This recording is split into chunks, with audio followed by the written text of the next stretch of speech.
ଯେତେବେଳେ ଜାଣିବାକୁ ପାଇଲେ ମା ହିଁ ହତ୍ୟା କରିଛନ୍ତି କେମିତି ଲାଗିଲା ଆପଣଙ୍କୁ? କାଲି ତ ପାକିସ୍ତାନ ଆତଙ୍କବାଦୀ ଆସିବେ।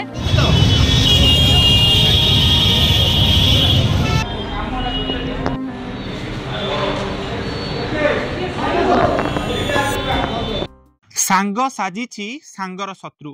ନିଜର ଯୌନ ପିପାସାକୁ ପୂରଣ କରିବା ପାଇଁ ନିଜର ପିଲା ବେଳର ସାଙ୍ଗକୁ ହତ୍ୟା କରିଛି ସାଙ୍ଗ। ଆମେ ଅଛୁ ମୟୂରଭଞ୍ଜର ବଡ଼ ଜାମ୍ବନ ଠାରେ, ଯୋଉଠାରେ ବାଲେଶ୍ୱର ବହୁ ଚର୍ଚ୍ଚିତ ଘଟଣାର ପର୍ଦ୍ଦାଫାଶ ହେଲା ପରେ ଆମେ ଆସି ପହଞ୍ଚିଛୁ ତାଙ୍କ ପରିବାର ବର୍ଗଙ୍କ ପାଖରେ। ଆମେ ଅଛୁ ଆକାଶ ମହାନ୍ତଙ୍କ ପରିବାର ସହିତ, ତାଙ୍କ ସହିତ ପୁରା ଆଲୋଚନା କରିବା ଯେତେବେଳେ ଏ ଘଟଣା ଉପରୁ ପୁରା ପରଦା ଉଠିଛି। ଆମେ ଅଛୁ ଆକାଶ ମହାନ୍ତଙ୍କ ମା ସହିତ। ଆଜ୍ଞା ମା, ଆପଣ ଯେତେବେଳେ ଜାଣିବାକୁ ପାଇଲେ ଆପଣଙ୍କ ପୁଅର ହତ୍ୟାକାରୀ ହଉଛନ୍ତି ତାଙ୍କର ପିଲାବେଳର ସାଙ୍ଗ ରାମଚନ୍ଦ୍ର, କେମିତି ଲାଗିଲା ଆପଣଙ୍କୁ? କ'ଣ କହିବେ? ତାଙ୍କୁ କ'ଣ ଦଣ୍ଡ ମିଳିବା ଦରକାର? ତାକେ ମୁଁ ଡାଇରେକ୍ଟ ମୋର ଛୁଆ ଭଲ ଛୁଆ ମୋର ଯାଇଛି, ସେ ଖରାପ ଛୁଆ ରହିକି ଲାଭ କି? ତାକୁ ଫାଶୀ ଦେବା, ଫାଶୀ ଦିଅ, ମୋର ଫାଶୀ ଦରକାର। ଆପଣ କେତେବେଳେ ଜାଣିବାକୁ ପାଇଲେ ଯେ ଆପଣଙ୍କ ପୁଅ ଆଉ ନାହାନ୍ତି? ମୁଁ ଜାଣିଲି ସେଇ ପାଣି ଗଲେ ବେଳେ ସେତେବେଳେ ଜାଣିଲି।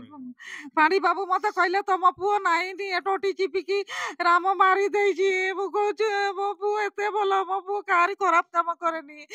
ମୋ ଭଲ ଛୁଆ ଯଦି ଗଲା ତାହେଲେ ଖରାପ ଛୁଆ ରହିକି ଲାଭ କି? ତାকে ଫାଶୀ ଦିଅ, ମୁଁ ସେଇଟା ଚାହେଁ। ଆମ ସହିତ ଅଛନ୍ତି ଆକାଶ ମହାନ୍ତଙ୍କ ବାପା। ସେଦିନ ଘଟଣା ପୁରା କ'ଣ ଥିଲା ଏବଂ କେତେବେଳେ ଆପଣ ଜାଣିଲେ ଏସବୁ ପୁରା ଘଟଣା ବିଷୟରେ? ମୁଁ ଘଟଣା ଜାଣିଲି ଆମ ଇଏ ଦାନ୍ତିଆ ମା ଫାଣ୍ଡି ଗଲା ପରେ, ପୁଲିସ ମୋତେ ନେଇଗଲା ପରେ ସେ ଶନିବାର ଦିନ ସକାଳେ ମୋତେ କହିଲେ ଏଇ ସବୁ ଘଟଣା, ଆମର ହତ୍ୟାକାଣ୍ଡର କାହାଣୀ ଆମର ଆକାଶ ପୁଅରଙ୍କର। ଉଭୟ ରାମଚନ୍ଦ୍ର ଓ ଆକାଶ ଦୁଇ ଜଣ ପିଲାବେଳର ସାଙ୍ଗ ଏବଂ ଆପଣ ତାଙ୍କୁ ପରସ୍ପରକୁ ଭଲ ଭାବରେ ଜାଣିଛନ୍ତି। ତାଙ୍କର ପୂର୍ବରୁ କିଛି ଶତ୍ରୁତା ଥିଲା କି? ନା, ପୂର୍ବରୁ କିଛି ଶତ୍ରୁତା କିଛି ମୁଁ ତ ଜାଣିପାରିନି, କିନ୍ତୁ ତାଙ୍କର ସାଙ୍ଗ ଭିତରେ କି ଥିବ ମୁଁ ସେଟା କହିପାରିବିନି। ଯେତେବେଳେ ଆପଣଙ୍କ ପୁତ୍ରର ହତ୍ୟାକାରୀ ଜାଣିବାକୁ ପାଇଲେ ଯେ ତାଙ୍କର ସାଙ୍ଗ ରାମଚନ୍ଦ୍ର, ଏବେ କ'ଣ ଚାହୁଁଛନ୍ତି? ଏବେ ଆଉ କ'ଣ ଚାହୁଁଛି, ଉଚିତ ଦଣ୍ଡ ତାର ଦେବା ଦରକାର, ମାନେ ଆକ୍ଚୁଆଲି ଫାଶୀ ଦେବା କଥା। ଆମ ସହିତ ଅଛନ୍ତି ତାଙ୍କର ପତ୍ନୀ।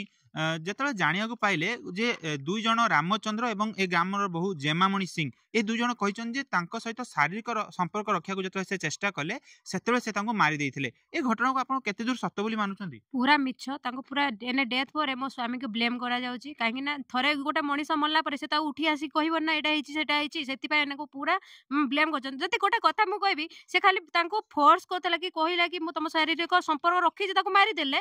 ଯଦି ରଖିଥାନ୍ତା ତାହେଲେ ତାକୁ ପିସ୍ କରିକି ତ ପୁରା ପ୍ୟାକେଟ୍ କରି ପଠେଇ ଦେଇଥାନ୍ତେ। ଏଟା ପୁରା କହୁଛି ମିଛ, କାହିଁକି ନା ସେ ଝିଅର କ୍ୟାରେକ୍ଟର ଉପରେ ଟୋଟାଲ ଗାଁ ବାଲାକୁ ପଚାରନ୍ତୁ, ସିଏ କେମିତି, ମୋ ସ୍ୱାମୀର କ୍ୟାରେକ୍ଟର କେମିତି, ତାପରେ ଆପଣ ପୁରା କ୍ଲିୟର ହେଇଯିବେ। ଆଉ ଗୋଟେ କଥା କହିବି, ଯୋଉ ହୋଟେଲରେ ଏଣ୍ଟ୍ରି କଲେ ହୋଟେଲ ବାଲା ଯିଏ ଅଛନ୍ତି ତାଙ୍କର ସବୁଠାରୁ ଫାଷ୍ଟ ବଡ ଭୁଲ, କାହିଁକି ନା ଆଇଡି ପ୍ରୁଫ୍ ଆମର ଦେଇଛନ୍ତି, ଆମର ଦେଇକି ଅଲଗା ଲୋକ ପଶିଛନ୍ତି। କାଲି ତ ପାକିସ୍ତାନ ଆତଙ୍କବାଦୀ ଆସିବେ, ତାଙ୍କର ତ ଯାହାର ନାହିଁ ଆଇଡି ଦେଇକି ତ ସେମାନେ ପଶିଯିବେ, ସେମାନେ ତ ଆଲାଉ କରିଦେବେ। ଏଇଟା ପୁରା ମୁଁ ଫାଷ୍ଟରୁ ଭୁଲ।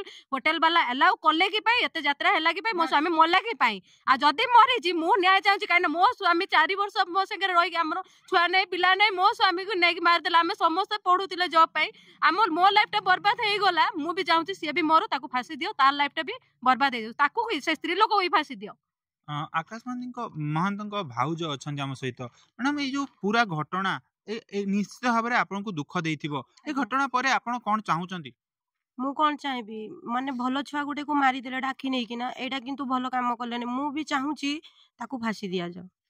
ଆଜି ତା ଜୀବନ ନେଇଛି, କାଲି ଆସିଲା ବାହାରିଲା ପରେ ଆଉ କାହା ଜୀବନ ବି ସେ ନେଇପାରିବ। ଆଉ ସେ ଯୋଉ ବୋହୁର ତାର କ୍ୟାରେକ୍ଟର ବହୁତ ଖରାପ।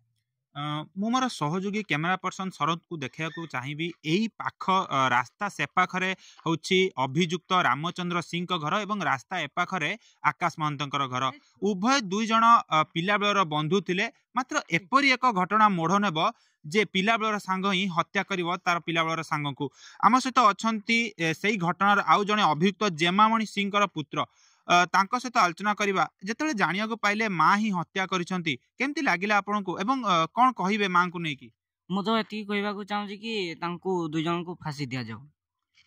ଆପଣଙ୍କ ସହିତ ମା ପୂର୍ବରୁ ଥିଲେ ନା? କେବେଠାରୁ ଆପଣଙ୍କ ମା ଆପଣଙ୍କ ଠାରୁ ଦୂରେଇ ଯାଇଛନ୍ତି? 4-5 ବର୍ଷ ହେଇଯିବ। ନିଶ୍ଚିତ ଭାବରେ ଆପଣ ଶୁଣୁଥିଲେ ଏ ପୁରା ଘଟଣାର ସମସ୍ତ ସାକ୍ଷୀ, ଯେମାନେ କହୁଥିଲେ କି ଏ ଘଟଣା ପଛରେ ଅନେକ ଷଡ଼ଯନ୍ତ୍ର ଅଛି ଏବଂ ନିଜର ଯୌନ ପିପାସାକୁ ପୂରଣ କରିବା ପାଇଁ ରାମଚନ୍ଦ୍ର ସିଂ ହତ୍ୟା କରିଛନ୍ତି ନିଜର ପିଲାବେଳର ବନ୍ଧୁ आकाश महंत को। मयूरभंज कैमेरा पर्सन शरद कुमार सिंह सहित चंदन कुमार पाणिग्राही, अभय न्यूज।